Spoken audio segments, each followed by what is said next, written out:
So I'm delighted to... okay, आप बैठे बैठे.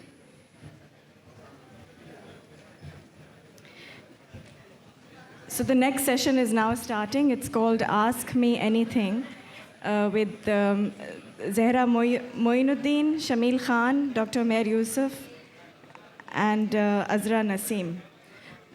Azra Naseem teaches at the Aga Khan University. She teaches blended learning and digital learning. I'll pass it on to Azra. Thank you. Thank you. We will now begin our session, which is called Ask Me Anything. Has anyone here attended Ask Me Anything session before? Okay, if you have not attended an Ask Me Anything session before, so I can just tell you that we have some experts, and I will introduce them in a little while. There are 3 experts here, and you can literally ask them anything. You can raise your hand and ask a question.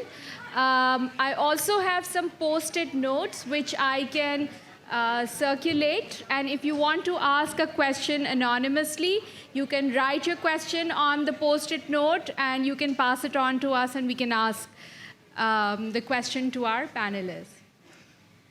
I'm just waiting for everyone to settle down so that I can introduce our experts.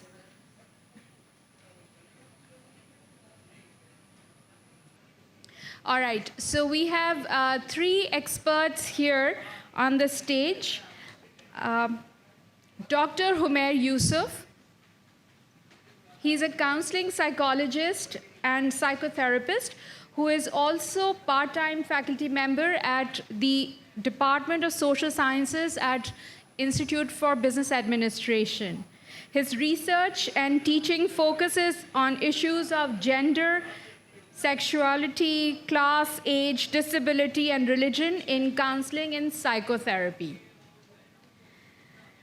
Next on our Ask Me Anything panel is Zehra Moinuddin, who is an integrative psychodynamic counselor and psychotherapist. Along with seeing clients in her private practice, she set up and run the wellness counseling department in a high school. In addition to talk therapy, she employs alternative methods of treatment in her work, including art, music, and the performing arts. And finally is Dr. Shamil Khan, who is a consultant psychiatrist with a special interest in psychotherapy as well as physician well-being. Dr. Shamil primarily works with working age group adults and has undertaken training in psychodynamic therapy plus group work. He's currently working at the Department of Psychiatry, Aga Khan University, as an assistant professor. So this is a brief introduction of our 3 experts here, and floor is open. You can literally ask them anything. And I will just pass the post-it notes to anyone who wants to ask a question anonymously.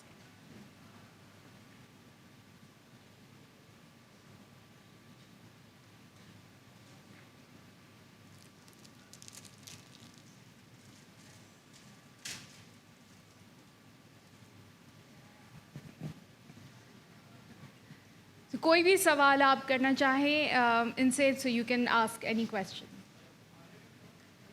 G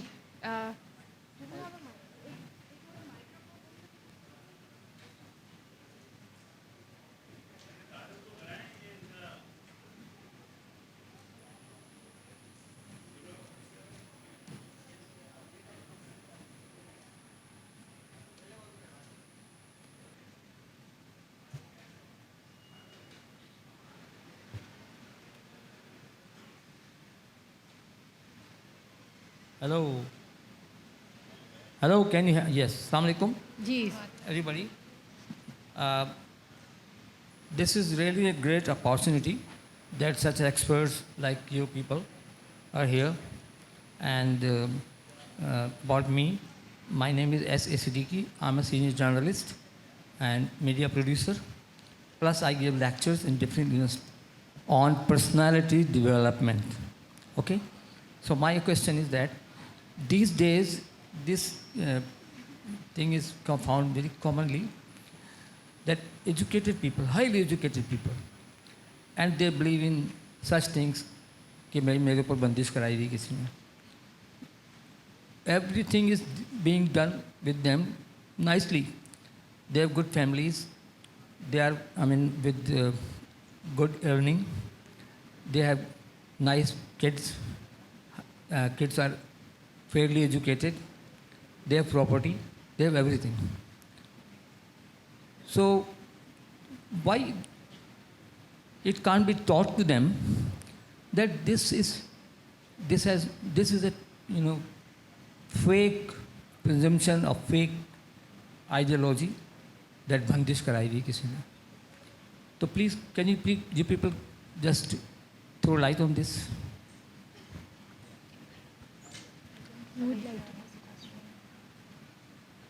So I'll start and then the others can take over. If you look at mental health through the histories, this idea of mental health through magic or supernatural causes has been in all cultures. When something is inexplicable, it is very natural to think that there is some kind of external supernatural power. वो एक कुदरती चीज़ है, सब करते हैं, हर माशरे में यही हुआ है, ये कोई नई चीज़ नहीं है. It's very much part of the way we think, the way we understand. And even now, even scientifically, even in lots of cultures, because mental health is not well understood, it's a very natural inclination to look at external, supernatural, spiritual forces. So this is historical, cultural. अब उनको उससे करे क्या? Now, it's not necessarily a bad thing. हम सोचते हैं कि it's a bad thing. In some cases, it is a very bad thing when people are chained or beaten or sexually abused in this case. But in many other instances, it is something that is adaptive and helpful, because what it does is it separates the mental illness, it separates the distress from the individual and externalizes it to another source. So it separates it, and that can set the stage for healing. So your question ke why can't we explain? We can explain, but a lot of it depends on whether we should.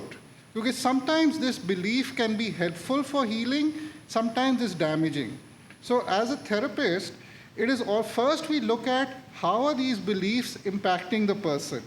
If they can be used productively, you actually encourage it. If they are damaging, you have to challenge it. But you have to challenge it very gently, because these beliefs are so deeply held and so powerful कि अगर आप बहुत ज़्यादा challenge करें तो शायद वो शख्स आपसे बस he will lose faith and move on.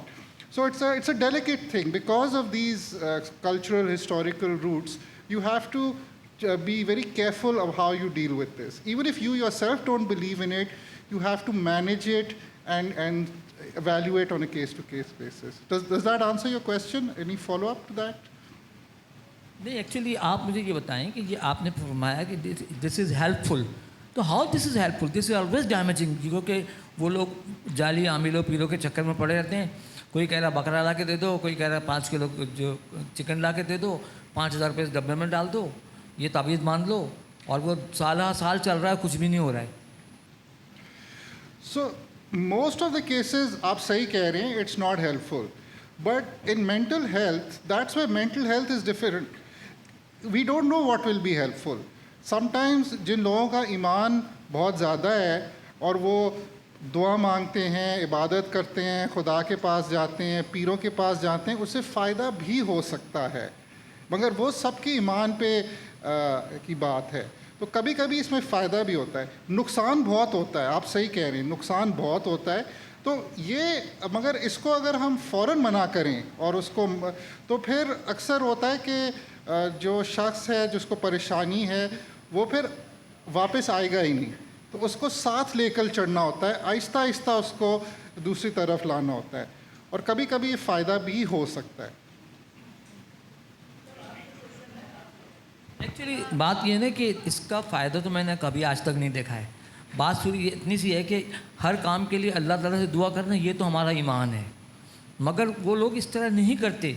आप भाई नमाज़ें पढ़ रहे हैं, 5 वक्त की दुआएं मांग रहे हैं अल्लाह ताला से, تو اس کے بارے میں تو یہ کہا جاتا ہے کہ دعائیں اگر فوراً قبول نہیں ہوتی ہیں تو وہ اسٹور ہو جاتی ہیں، اور اللہ تعالیٰ اس کو کہیں نہ کہیں ہمارے مفاد کے لیے، ہمارے اللہ تعالیٰ کی مصلحت ہے یہ، تو ہمیں اس کا جزا، اس کا اجر دے دیتا ہے دوسرے مطلب شکل میں. لیکن یہ جو ہے اس کا آپ لوگ کو اس کا سولوشن کچھ پیش کریں نا، کہ جو لوگ اس باتوں کا شکار ہیں تو ان کو کیسے ٹریٹ کیا جائے. I think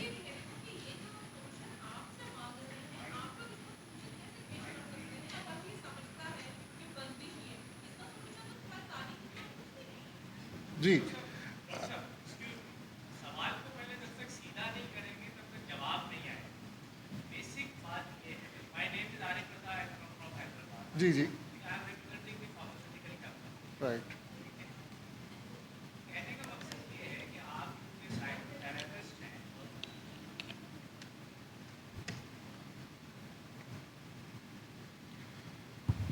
آپ کیونکہ سائیکو تھراپسٹ ہیں، یہاں صاحب کے سوال کرنے کا بنیادی مقصد جو سمجھ آتا ہے وہ یہ ہے کہ ایک اچھا کھاتا پیتا آدمی، پڑھا لکھا آدمی ان فیکٹ معاملات میں انوالو کیوں ہوتا ہے. What is the psychological behaviour اور کانسیکوینسز کیا ہیں، ایسا کیوں ہو پاتا ہے. بیسیکلی آپ کی ہیلپ اس حوالے سے چاہیے. یہ بنیادی سوال ہونا چاہیے کہ یہ پرابلم ڈیولپ کیوں ہوتا ہے. مطلب ایک آدمی بالکل صحیح ہے، ویل بینگ ہے، ٹھیک ہے، اچھا ہے، گھر میں اس کی تمام سہولتیں موجود ہیں، لیکن پھر وہ ان معاملات کی طرف کیوں مطلب رجوع کرتا ہے. تو اس کا سائیکولوجیکل بیسیکلی کانسیکوینسز کیا ہوتا ہے. So first let me answer the question کہ لوگ کیوں اس طرف جاتے ہیں. The first answer to that is کیونکہ بہت سے جگہ یہی علاج ہوتا ہے. Even now for mental health there is a lot of ignorance. There's a lot of ignorance even amongst educated people, amongst physicians. If you look at the curriculum in many medical colleges, there is often no psychiatry, no mental health training, or minimal. So one is that it is in our nature to seek help that is available. So جو help آپ کو مل سکتی ہے آپ اس طرف جاتے ہیں. تو اگر آپ کے پاس نالج نہیں ہے، اگر آپ کے پاس ریسورسز نہیں ہیں، تو it is very natural and in some way sensible to turn to spiritual causes.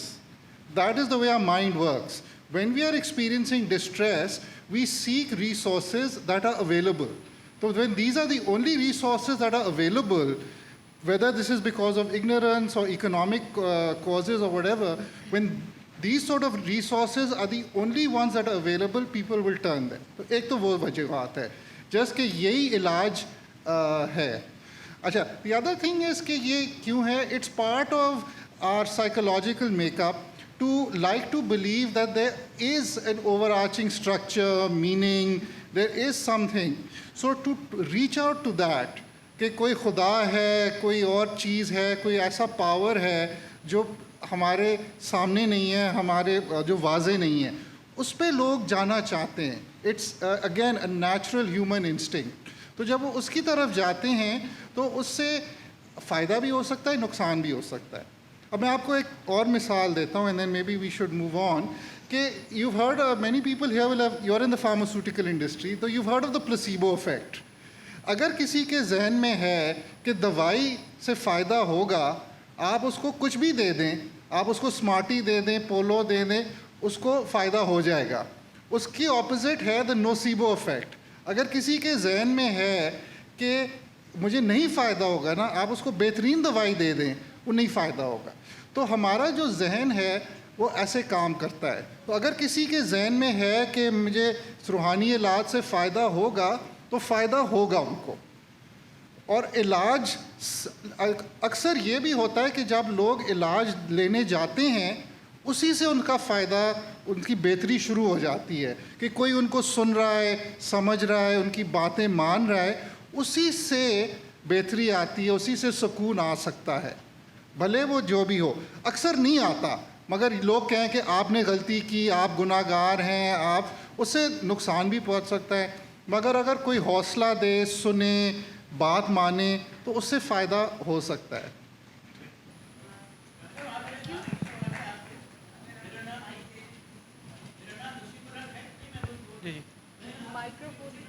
جی جی جی.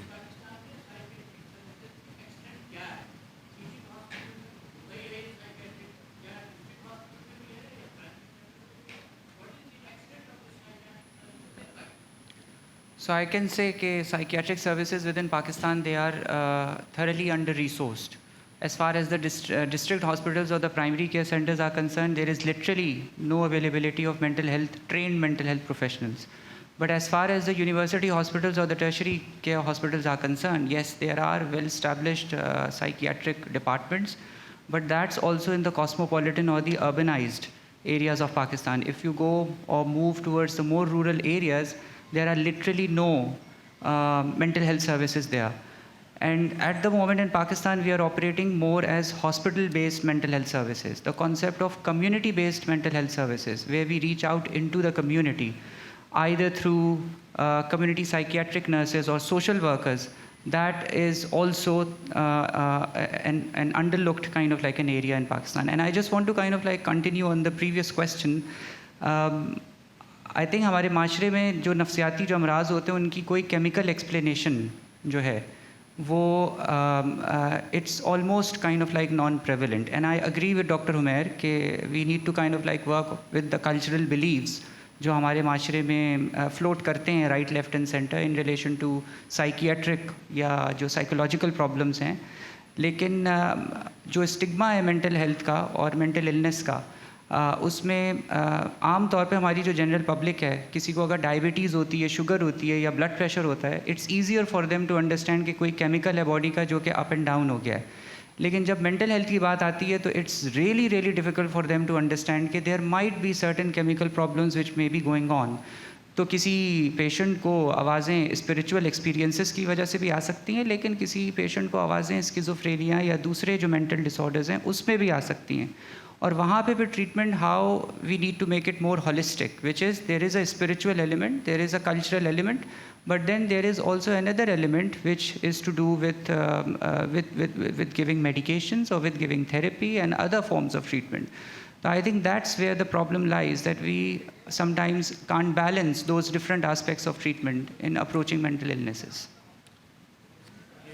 सेहत के हवाले से सेशन हो रहा है, तो मालूम ये करना है कि वो एक सवाल वहाँ से ले लें फिर हम आपके पास आते हैं. जी जी, ये साइकोथेरेपी जो है क्या बिल्कुल फाइनल स्टेज पर होती है, क्योंकि मेडिसिन से जब आदमी उनके इम्प्रूवमेंट ना हो तो उसके साइकोथेरेपी के लिए ले जाते हैं. तो साइकोथेरेपी में भी अगर ना हो तो फिर मेडिसिन की तरफ के आना पड़ता है. जी जी, देखिए साइकोथेरेपी पहले भी शुरू हो सकती है. आइडियली तो शुरू साइकोथेरेपी से होना चाहिए फर्स्ट स्टेजेस पे, जब मामूली सी तकलीफ़ हो, जब कुछ बिहेवियरल चेंजेस आ रहे हों. अगर साइकोथेरेपी से मामला नहीं हल हो उसके बाद मेडिकेशन पे जाया जाए, या बहुत सीवियर हो तो फिर मेडिकेशन पे. बट ये नहीं है कि साइकोथेरेपी फाइनल स्टेज पे है. शुरू भी साइकोथेरेपी से कर सकते हैं, ट्रीटमेंट के दौरान भी आ सकती है, एंड स्टेज पे भी हो सकता है, साथ साथ भी चल सकती हैं. जो बेहतरीन सॉल्यूशन यूजुअली होता है, अक्सर होता है कि साथ साथ चलें, मेडिकेशन भी हो और साइकोथेरेपी भी हो. अच्छा, and just to add to that, कभी कभार ऐसा होता है कि जो आपके पास कोई बंदा आए तो they might not be a candidate for psychotherapy. जैसे अगर स्किज़ोफ्रेनिया हो उनको, या अगर साइकोसिस हो, तो साइकोथेरेपी जो होती है टॉक थेरेपी ज़्यादातर होती है. उसमें बंदे को रिफ्लेक्ट करना होता है, अपनी फीलिंग्स का सोचना होता है, रियलिटी के बारे में सोचना होता है. और अगर वो बंदे को साइकोसिस हो तो वो साइकोथेरेपी जो है वो it won't work as much. So you would maybe get them on medication, और जब वो थोड़े बेहतर हो जाएं फिर साइकोथेरेपी शुरू की जाएगी.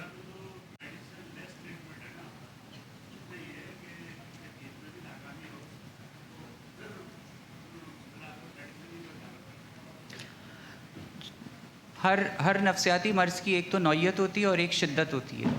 तो वो फिर एक साइकोलॉजिस्ट या साइकोथेरेपिस्ट या साइकाइट्रिस्ट का काम होता है कि वो ये फिर तय करे कि जब वो तशख़ीस कर रहा है किसी भी नफ्सियाती कंडीशन को, कि उसकी नौयत क्या है और उसकी शिद्दत क्या है. अगर उसकी नौयत और शिद्दत इस लेवल की है कि उसमें जो है वो साइकोथेरेपी जो है वो फ़र्स्ट लाइन ऑफ ट्रीटमेंट या इब्तदाई जो है वो उसका इलाज उसके थ्रू होना चाहिए, तो फिर वो that will be the preferred method of treatment. लेकिन कुछ अमराज ऐसे होते हैं कि उनकी नौयत اور اس کی جو شدت ہے وہ اس لیول کی ہے کہ اس میں ہمیں دونوں چیزیں جو ہیں وہ ساتھ ساتھ استعمال کرنی پڑتی ہیں. اور پھر کچھ امراض ایسے ہیں کہ جس میں ہمیں پہلے میڈیکیشن کا استعمال کرنا پڑتا ہے اور اس کے بعد سائیکو تھراپی کا. تو اس میں پہلے جو ہے وہ طے یہ کرنا ہوگا کہ بیماری جو ہے یا جو کنڈیشن ہے اس کی نوعیت کیا ہے اور اس کی شدت کیا ہے. اجازت ہے تو میں آگے بڑھاؤں. سب سے پہلے تو اپنا انٹروڈکشن کہ میں یو کے سے ہوں. میں جبین غزل انصاری لائر ہوں اور پوئٹس ہوں اور ایک سائیکیٹرسٹ کی بیوی بھی ہوں. اور یہ جو سر منڈاتے ہی اولے پڑے میرے خیال میں جو اسٹارٹ ہوا ہے تو ایک دم تابڑ توڑ حملے شروع ہو گئے. میرا خیال ہے پہلے آپ تینوں سے تھوڑی سی بات کرنی چاہیے تھی, پھر سوالوں کی شکل ذرا بنتی کچھ اچھی. لیکن اس کے باوجود میں حیران ہوں کہ جو پہلا سوال آیا وہ آیا سپر نیچرل کے حوالے سے. یہ مائنڈ سیٹ ہے ہمارا. تو ہمارے یہاں عام طور پہ یہ ہے کہ لوگوں کے پاس علاج کا وہ نہیں ہوتا پیسہ, تو پھر اس پہ پیسے کیسے خرچ کریں گے کیونکہ اویئرنیس ہی نہیں ہے. میں کر نہیں سکتی. میں ہوں, مجھے معلوم ہے کہ مجھے پارکنسنس ہے اور اگر مجھے غصہ آ رہا ہے تو مجھے کیا کرنا ہے, میری دواؤں کی وجہ سے آ رہا ہے. لیکن جب لوگوں میں یہ اویئرنیس ہی نہیں ہوگی تو انہیں کیسے پتہ چلے گا کہ what they are suffering from. تو سب سے پہلے تو یہاں پر لوگوں کو اویئرنیس کی ضرورت ہے کہ ان کو اویئرنیس ہو کہ یہ کیا ہے, یہ کوئی سپر نیچرل نہیں ہے. اور جو آپ نے کہا سپر نیچرل کے حوالے سے تو وہ تو کہا یہی جاتا ہے نا, سر جھکاؤ گے تو پتھر دیوتا ہو جائے گا. تو وہ مطلب پہلے میرا خیال میں آپ لوگ تھوڑی سی اس معاملے میں 5 منٹ کی اگر گفتگو کریں تو پھر سوالوں کی نوعیت زیادہ اچھے طور پہ واضح ہو چکے گی, آ سکے گی, اور آپ لوگ بھی کنفیوژن کے بجائے ایک کے بعد ایک کوئی سوال کا جواب دے سکیں گے. بہت شکریہ. Sorry, can I just take this? So یہ تھوڑا سا فارمیٹ اس کا تھوڑا سا ڈفرینٹ ہے. یہ فارمیٹ ہی آسک می اینی تھنگ ہے, تو it's not a panel discussion.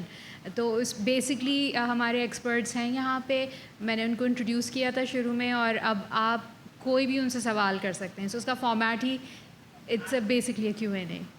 ٹھیک, تو جی آپ کا کویشچن لے کے, اور پھر ہمارے پاس کچھ انانیمس کویشچنس آئے ہیں اور وہ پھر میں لیتی ہوں. آپ جی ڈاکٹر صاحب سے سوال یہ ہے کہ یہاں ہمارے پاکستان میں عورتوں کو سائیکیٹرک پرابلم زیادہ ہے یا مردوں کو زیادہ؟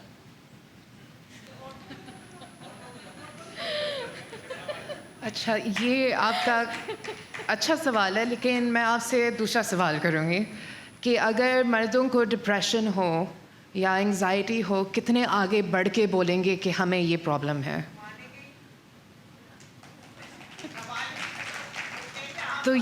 تو اس کا جواب دینا تھوڑا سا مشکل ہے کہ اصلیت میں کس کو زیادہ ہے.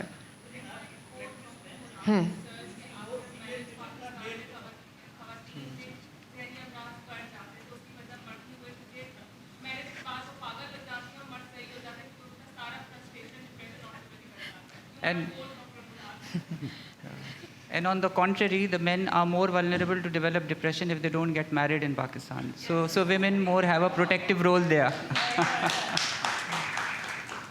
But this is not just Pakistan. Har society mein women are more likely to seek help. This is across the board. Because culturally men are taught to be autonomous, strong. Seeking help is a sign of weakness. Whereas women are allowed to seek help, express their emotion. So Pakistan is the same as any other society. ہم کچھ زیادہ فرق نہیں ہے یہاں. مگر as a result, and this is again true across the board in all countries, men are as vulnerable or more vulnerable to mental health. But it's not manifested as mental health. It's manifested often in terms of violence, substance abuse, reckless behavior, highly sexualized behavior. So the vulnerability is the same, but the help-seeking behavior is different. And Pakistan is like any other country in this. Okay, تو اب ہم تھوڑے سے anonymous جو questions ہیں پہلے ان کو ایک آدھ دیکھ لیتے ہیں, پھر ہم آپ کے پاس آتے ہیں. ٹھیک ہے. سو ایک کویشچن ہے, how should mental health be taught to 10 to 12 year olds?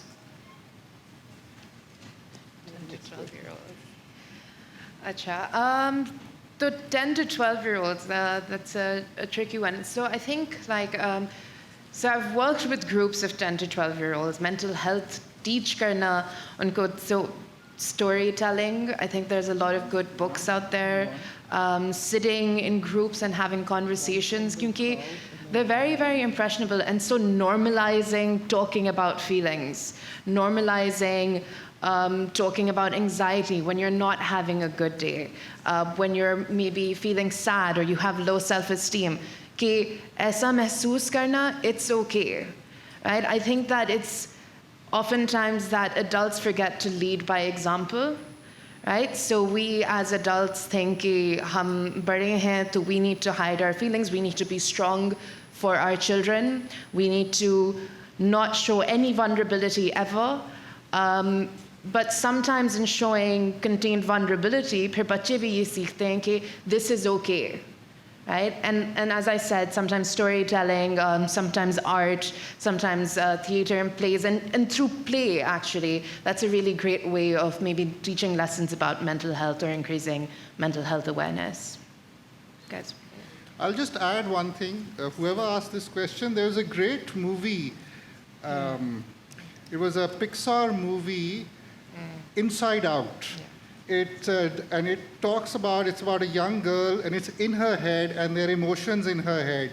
So if anybody has a 12-year-old and wants to introduce them to emotions, it's a terrific movie. When I see young clients, I often say, go see this. It's great fun, but it also normalizes emotion, Inside Out.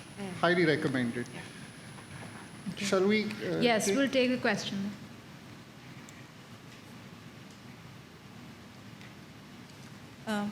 मेरा सवाल आप तीनों से है कि 21वीं सदी में जबकि ज़हनी अमराज इतने ज़्यादा बढ़ चुके हैं, हम एजुकेशन में क्या फ़र्क लाएं कि ज़हनी अमराज एक शुरू में ही प्रिवेंटिव तौर पे जो हमारी यूथ को मसाइल हैं, प्रेशर के, टेंशन के, एंग्जाइटी के, उसके लिए आप हमारे तालीमी इदारों को क्या पैगाम देना चाहेंगे? Zehra. To start very young. Just in my introduction, बताया गया कि मैं एक हाई स्कूल में काउंसलिंग करती हूँ, लेकिन जब बच्चे मेरे पास आते हैं, और बहुत सारे हैं, जैसा जहाँ मैं काम करती हूँ तो उधर 900 बच्चे हैं और मैं सिर्फ एक हूँ. So when the kids come to me, a lot of them are talking about how things started from a very young age. कुछ मुझसे कहते हैं कि 5 साल की उम्र में मुझे depression महसूस हुआ. 13 साल की उम्र में I tried to kill myself for the first time. At the age of 9, I cut myself for the first time. So I think that it's important to kind of start teaching from a very young age to get kids to be able to express themselves and to also make teachers aware कि क्या signs देखते हैं. You know, not only training like counselors and therapists, but also teachers, because they're the ones who are seeing these kids every single day. I very recently went to a conference, and usme there was a doctor or a psychiatrist who was talking about how the importance of schools in mental health, and he talked about how teacher training is really important, and he talked about how you don't have to be a therapist to be therapeutic. Or ye jo statement hai, jo jumla hai, I thought it went a long way. Like, don't wait to just train therapists and psychologists. Train your teachers to actually kind of screen the kids out who need more help. And so my question again, what can the institutions do? How can they be therapeutic, as you just said, to prevent mental disorders into exploding? What can your institute do where you're teaching? You were in one of the leading institutes of Pakistan, right? Yeah.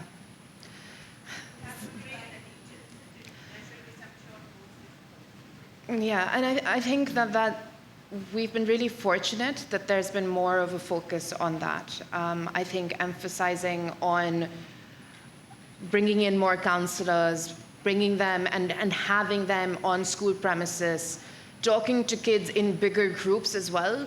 Because sometimes kids don't come one-on-one, but when you talk to bigger groups of kids, you will sometimes reach out to kids who would not actually have the confidence to come see you in person. And hiring maybe external organizations to come and actually train the teachers from kindergarten upwards.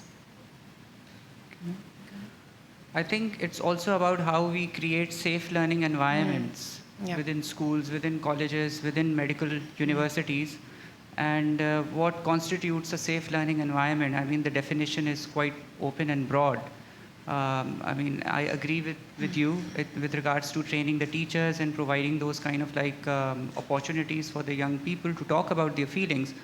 But culturally, we are living in a society where we put so many expectations on our students. And the way the feedback is sometimes being given, I can talk, I mean, from the context of the medical university I come from. Some of those experiences still resonate with me as extremely traumatic. They can be very humiliating. So I guess creating those safe learning environments within our universities where students are actually getting a chance to talk about their feelings, but also mental health vulnerability is not seen as a sign of weakness. Being able to speak up about your mental health problems is being seen as a sign of strength. So I guess we need to change the entire culture of our educational institutions, where we have unfortunately become very much performance oriented and grades oriented. And I think it is like a virus which is eating up our educational institutions as well as our children. I will just add one thing though, that I think a lot of progress is being made. Maybe not enough, but I know, for example, at IBA, the students demanded that the institution provide them with counselors. The institution did not. The students said, we are facing these issues and stresses, we need help.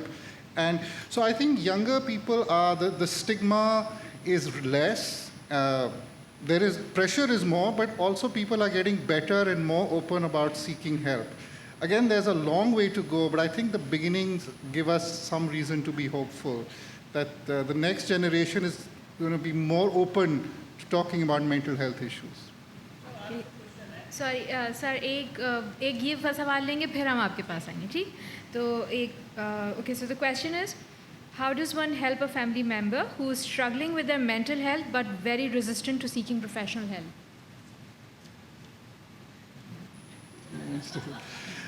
Okay, there's a simple answer to this. The most important thing, one, is be there for the person. Accept, normalize. It's okay to be distressed. Be there for the person. Don't judge the person. Don't give advice. Don't give reassurances. हौसला देना, सब हौसला देते हैं और उससे कोई फ़र्क नहीं पड़ता. But the person should be heard. उनसे सुने, उनको बात करें, उनके साथ उनका साथ दें, उससे फ़र्क पड़ेगा. अच्छा, दूसरा ये है कि one of the worst things, and it's very much part of our culture, is this concept of नाशुक्री. We see a lot of it. लोग कहते हैं कि आप क्यों परेशान हैं, आपके पास सब कुछ है, और लोग गरीब हैं, और लोग परेशान हैं, तो आप अगर परेशान हैं, खुश नहीं हैं, तो ये नाशुक्री है. ये बहुत ही नुकसानदेह अप्रोच है. सो आप simply you can provide a lot of help by listening to people, by validating their distress, and just letting them experience their emotions and talk about them. And that is often what therapists do. Often if you give a person, an intelligent person, the space to talk, to experience their distress, they will resolve the issues. जी sorry, पहले हम इनका सवाल. No, she's just a follow-up, I think. जी.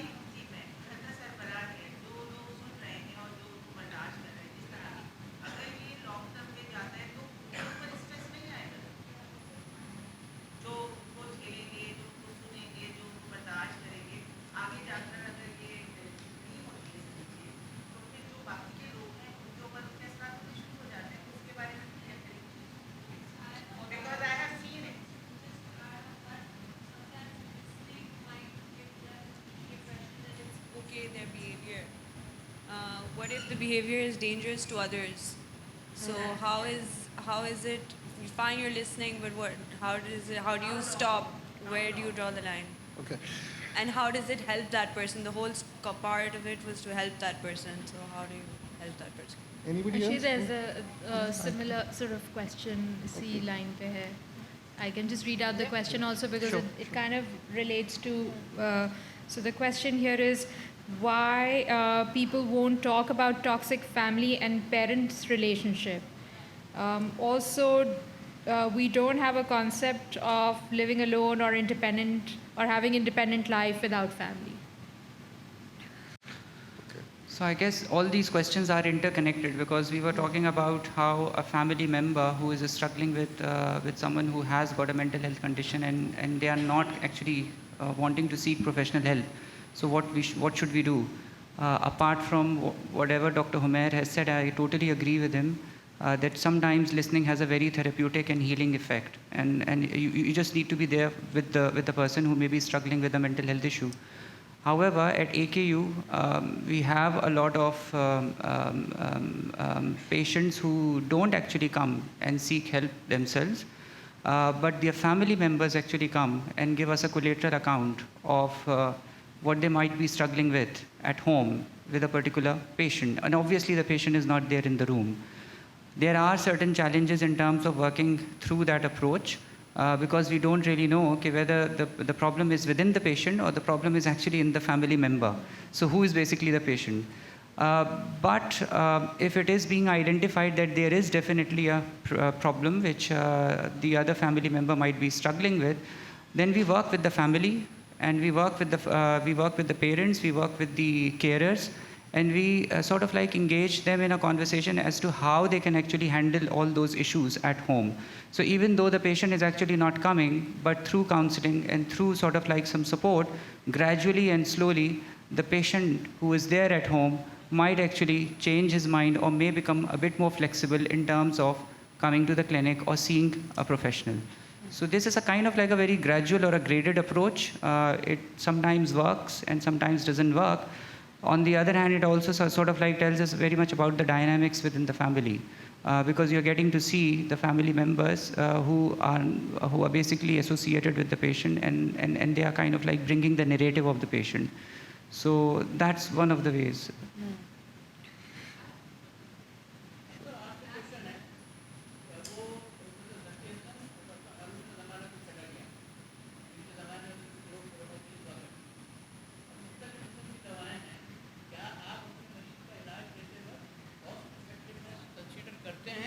या pharmaceutical company की advertisement में चले जाते हैं, नंबर 1। नंबर 2, गिद्दू के अलावा क्या कराची में कोई इंडोर सर्विसेज हैं साइकाइट्री के लिए? Thank you. सबसे पहले तो as far as AKU is concerned, I can proudly say that we don't have any affiliation with any pharmaceutical companies. I can't say about other people who are practicing outside AKU. When we write the prescriptions, हम brand का नाम लिखते नहीं हैं, सिर्फ generic नाम लिखते हैं। बाकी जहाँ तक cost effectiveness की बात है, definitely, I mean, if we know that the patient cannot afford a medication which is expensive, and there is another alternative which is less expensive, then there is no point in giving him a medication which he can't or she can't afford, because we know that he wouldn't or she wouldn't be taking the treatment.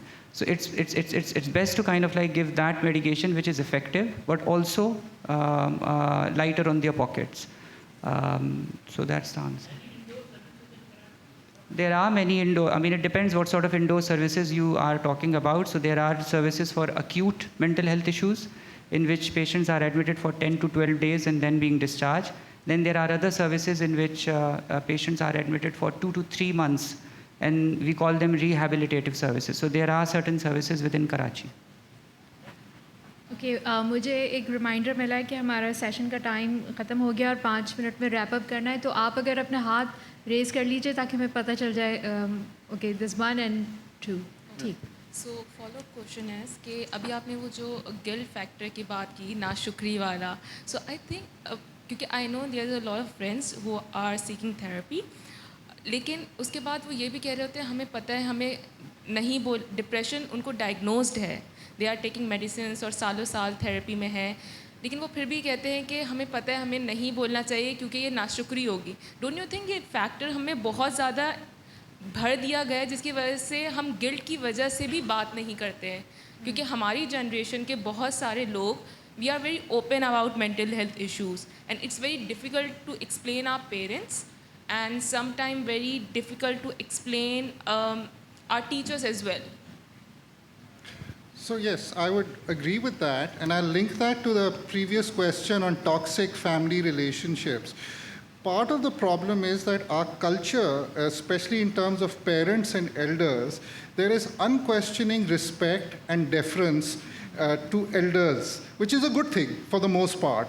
But in terms of mental health, if a parent or an elder has been physically or emotionally absent or abusive, then that becomes a source of guilt or shame rather than actually holding the person accountable, whether to their face or even cognitively and emotionally. So these things, our culture, the family can be very supportive, but when it's not supportive, it can become even worse.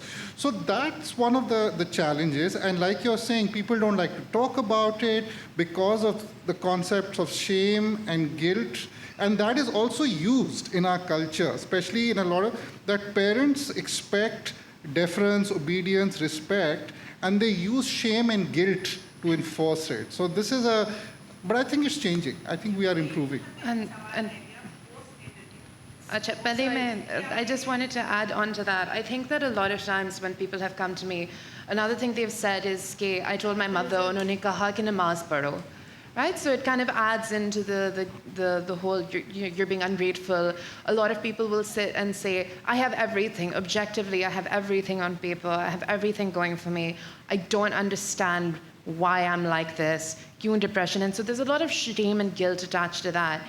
And I think that, as you said, the newer generations, they might be more open to talking about it, but the older ones, there was, again, right, like there was a shame and guilt associated, a feeling of na-shukrapan associated with feeling sad or feeling depressed, right? And I think what's helped me in my practice is kind of helping my clients understand that this shame and guilt was given to them from their parents and separating their own experiences from that. Like, this shame and guilt I'm carrying, it's not mine. It's actually my parents because they were not allowed to talk about it, right? And that I don't have to carry this for them.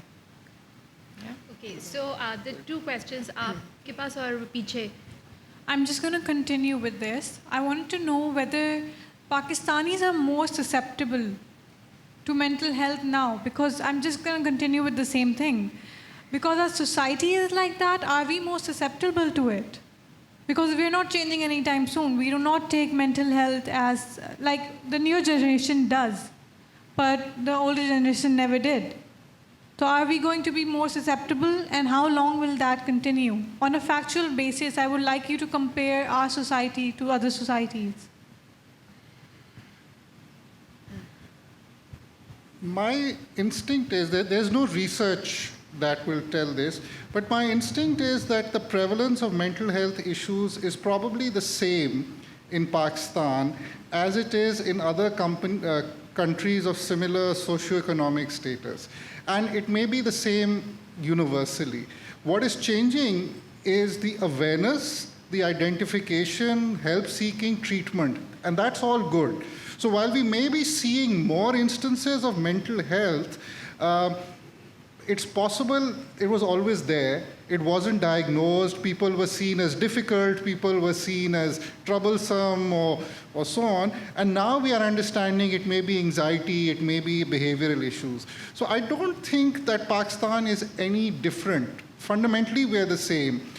People often ask me, I used to work in Toronto as a therapist, what is the difference between the clients you got in Canada and the clients you get in Pakistan? There's no difference. The same anxieties, the same depression, the same vulnerabilities, the same frailties. We're all human, we're all the same.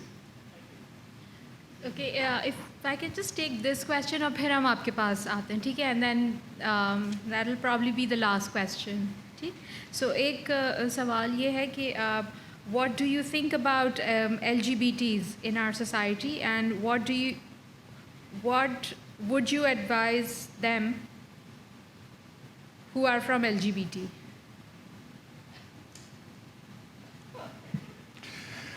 Well, I would say they have really bad luck to be born in a society that is so intolerant. I mean, research is showing that prevalence of LGBTQ populations is the same across the world, across all cultures, across all civilizations. I think it is unfortunate that they're living in a society that is very intolerant, so I think they're deserving of our support in every way possible. And again, there's no right or wrong way, because everyone occupies a different family, a different cultural position. How they're going to address it, whether they're going to come out, to what extent they're going to come out, there's no right or wrong. There's no absolute that, no, you must come out and embrace your identity. Yes, you need to embrace and be at peace with your identity, but that may mean hiding from your parents or not, or your peers. That it goes on a case-by-case basis. But they definitely have, LGBTQ populations have a difficult time in every society. And in Pakistan, they probably have an even more difficult time. Shifting this discussion, we've heard the three panelists. We've heard that there are means and there are ways of actually dealing with situations. What I'd like to know, that given the stresses and strains that there are in the society, we're dealing here for a certain stratified group of people. How do we actually meet the stresses and the mental problems that many of the people face in Pakistan, one, and something like the Aga Khan University, where you said there are facilities for people. What are the charges? Can normal people who need to go for sessions regularly, people with mental problems, are they able to afford it? So I can say that as far as AKU is concerned, or Aga Khan, we have the Patients Behbood Fund, and that fund is being used to finance medical treatment, psychological treatment, as well as psychiatric treatment. Day in, day out, we receive patients who cannot actually afford the typical cost of a therapy session or a typical cost of a psychiatric consultation, which can range anything between 5,000 to 6,000 rupees. But then there are other innovative ways of helping these people. So there are a number of patients who we see on a regular basis who we actually don't charge the full fees. And this means that we have some funds within our department which we actually use to finance their treatment, but the majority of the funds actually come from the Patients Behbood Fund. And there are occasions, and don't quote me anywhere, but I know I'm speaking publicly, there are some patients who we just see and don't charge at all. We don't actually register them. But then we don't do that so often. Usually it's through the Patients Welfare Fund. Well, it's because one is aware of so many young people suffering from stress, anxiety, mental problems, who feel trapped in their heads. Do we have sessions? Do we have panels like this, or group therapy where people can actually go, young people can actually go and discuss their problems without being afraid of having to pay bills they cannot meet because they don't have the jobs that they can actually earn from? So I can say that those resources are available within AKU, but they are still in their infantile stages of their development. So we have group work which is available. We have occupational therapy services which are available, but as you have rightly pointed out, that they are expensive services, and when there is a certain segment of the society who we feel they can't actually pay for those services, then we actually use the Patients Welfare Fund in terms of supporting their care. But those services are available. But the short answer is no. A lot of people are doing things on a personal level or a particular institutional level, but broadly speaking, mental health in Pakistan is, one, unavailable, and then where it is available, it is often unaffordable. And that is the sad fact. I mean, different people in their own way, a lot of people are doing different things and small things, but we have, for the population of 200 million is chronically underserved. And that's the fact of the matter.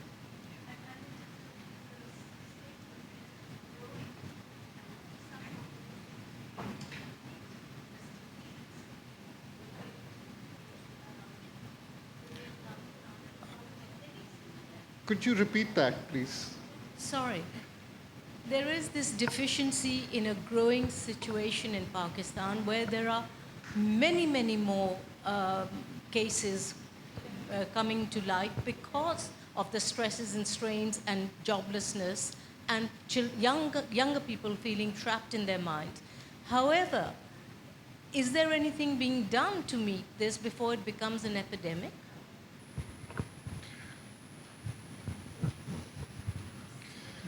Well, like I said, individuals are doing things, certain institutions, Akhan and all, but by and large, from a large public policy, government, state side, there's not much that I'm aware of going on.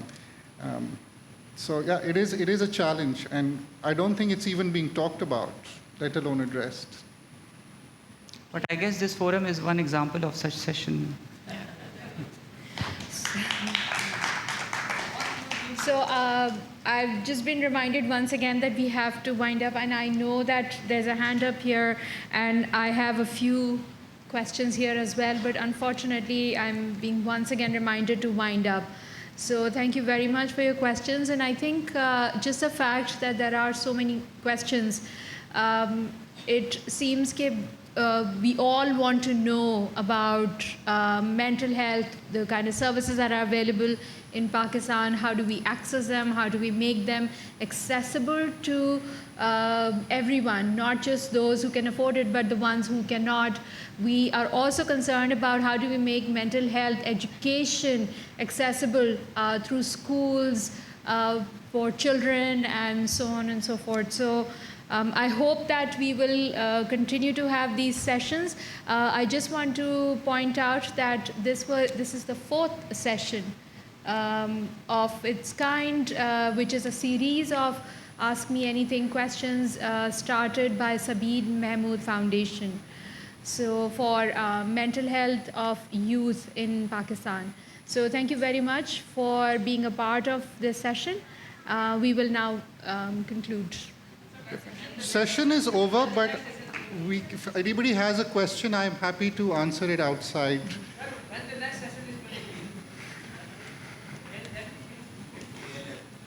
No, we will. We are trying to develop a social media presence. We don't have a date yet, but we are trying to.